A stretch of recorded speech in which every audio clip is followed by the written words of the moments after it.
Professional ધંધો. આપણે જે પણ કામ કરીએ, આ મારા વાઈફ છે, હાઉસ વાઈફ છે, જે છોકરાઓની કેર કરે, ખાવાનું બનાવે, એમની મેક્સિમમ એનર્જી એમાં નાખે, ત્યારે 4 કલાક પછી આપણે તો ઘરે જઈને 15-20 મિનિટ ખાવાનું હોય, ત્યારે ખાવા પૂરતું જ પિક્ચર આવ્યું હોય, પણ આગળની પ્રોસેસ બહારથી લાવવાનું એ જે પણ કરે એ આપણો પ્રોફેશન છે, બરોબર?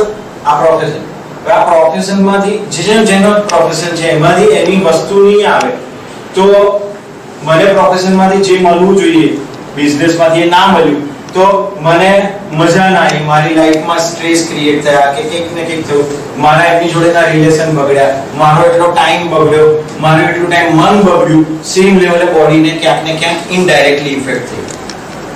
કનેક્ટ થાય છે ને? કોઈ કન્ફ્યુઝન કશું હોય તો બિંદાસ, બરોબર? અને ચેરિટી એટલે શું?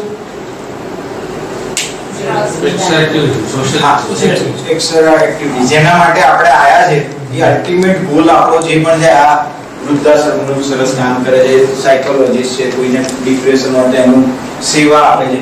હવે એક જણની લાઈફ ચેન્જ કરીને જાય તો એમના માટે તો એ ભગવાન છે.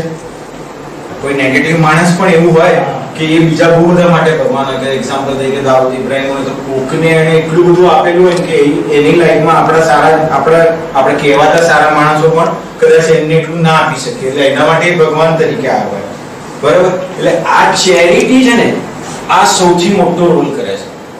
જે વસ્તુમાં તમારું પર્પસ બિફોર પ્રોફિટ આવી ગયો ને, એટલે તમારે મેક્સિમમ બોડીના સેલમાં 3.5 કરોડ રોમ હોય, એટલે આપણે શું કહીએ, રૂવાટા. આ છે ને ઓટો મોડમાં એનર્જાઇઝ થઈ જાય. આના જે કેમિકલ હોય, સેરોટીન ને બધા ડીપમાં બધા કેમિકલ હોય, એ એટલા બધા એનર્જાઇઝ થઈ જાય કે આ ચેરિટી વાળું પિક્ચર આવ્યું ને, એટલે તમારું બોડી, હું તમને 1-2 વસ્તુની ડિટેલ આપીશ એટલે તમે એક્ઝેક્ટ કનેક્ટ કરશો, આ એન્ડ થશે ત્યાં સુધીમાં. એટલું બધું એનર્જાઇઝ થાય ને કે જેના હિસાબે આપણે ઘણાને જોઈએ કે પેલા દાઢીવાળા ભાઈ મન કી બાત કરવા આવી જાય છે ને 18 કલાક કામ કરે છે, હાથવાળું ઉઠીને પબ્લિકની પથ્થર પાડે છે, એમને બધાને કરે છે, ગમે ત્યારે લોકડાઉન આપી દે. એ એનર્જી ક્યાંથી આવે? એ એનર્જી અમુક થોટ પ્રોસેસની, અમુક વસ્તુની પર્ટિક્યુલર ચેરિટી, એની સાથે આપણે મનુષ્ય એટલે ઇન્ટરનલ બીજા સ્વાર્થ હોય, કોકને ફેમ જોઈતી હોય, કોકને એના લેવલે આપણે મની જોઈતા હોય, બીજા બધા આસ્પેક્ટ પણ એટ ધ કોસ્ટ ઓફ એક બેરિયર સાથે એક લેવલની જ આપણે પેટ લેવલે થોડું નોર્મલ જુઠ્ઠું બોલીને કરતા હોય. જુઠ્ઠું વર્ડ, માર્ક માય વર્ડ, સાચું બોલીને ધંધો નથી થતો, સાચું બોલીને થોડુંક તો હોય, એટલી લિમિટમાં હોય. અને આ ચેરિટી જે વખતે જેનું મેક્સિમમ હોય એ માણસ ઓલવેઝ મેક્સિમમ લેવલે હેલ્થી હોય, મેક્સિમમ લેવલે હેલ્થી હોય. તમે સ્વામીજીને મળો, પ્રમુખ સ્વામી તો ફેસ જુઓ તો ક્યારેય નથી, શ્રી રવિશંકર એમને જુઓ તો તમે 19 કલાક કામ કરે, 20 કલાક કામ કરે, ટ્રાવેલિંગ અનબિલિવેબલ, પણ એ દેખાઈ જાય. આ મેઇન છે. હવે આ 6 વસ્તુ થઈ ને એટલે 17% પાર્ટ થયો. હું તમે જે ધંધો કરીએ ને, એ ધંધો આપણી લાઈફનો કેટલા ટકા થયો?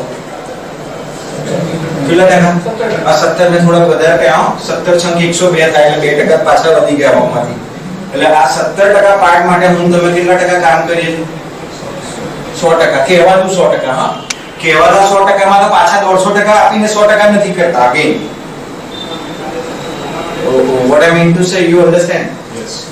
આ જ કામ મારે કરવું છે, એને 100% હું આપું છું મારી લાઈફના, મારા બધા બેરિયર્સ ને બધા રિલેશન્સ કે બધા વસ્તુમાં, એમાં હું 150% કામ આપીને તો નથી કરતો, તો મને ક્યાંથી પછી કરોડ મળવાના? અને આ તો હું કરવા માટે મેક્સિમમ ટ્રાય કરું છું, તો આ તો મારું સચવાતું નથી. અહીંયા કે ડખા કરવું છે, અહીંયા ડખા કરવું છે, એક સાધુ જુનથી તૂટે. આવું કંઈક આપણી લાઈફમાં રૂટીનમાં બધાને અલગ અલગ મૂડમાં થતું હોય. આ ત્યારે જ બેલેન્સ થાય, કે જ્યારે છે ને આપણા લેવલની ક્લેરિટી જેટલી ક્લિયર હોય ને લાઈફની, ત્યારે આ વસ્તુ આપણે બેલેન્સ કરી શકીએ.